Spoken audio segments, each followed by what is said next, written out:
Ashtu si që do rendje tradita, drejtues institucionesh të Kosovës edhe në këtë përvjetor të pavarësisë së Shqipërisë, u përullën me nderime pranvarrezave të familjes së komandantit legjendar Adem Jashari në prekaz të Skenderajt. Kryetari i Kuvendit të Kosovës Dimal Basha tha se dita 28 nëntorit është ditë feste për shqiptarët kudo që janë. Një ditë jashtëzakonisht të shenjtë që i bashkon shqiptarët gjithandej për te çdo kufiri, për te çdo qeoni. Vlora Qitaku nga Partia Demokratike uroi që ky nëntor të jetë i fundit që festohet pa ish krerët e ushtrisë çlirimtare të Kosovës.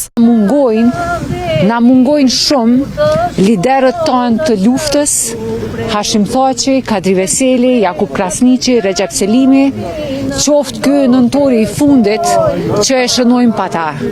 Urim të ngjashëm pati edhe kryetari i organizatës së veteranëve të luftës së UÇK-s, Hysnik Gucati. Besojmë dhe besojmë se në vitin ardhshëm do t'i presim këtu festa bashkërisht me ta. Akti i shpalljes së pavarësisë përbën një nga ngjarjet më të rëndësishme në historinë e popullit shqiptar.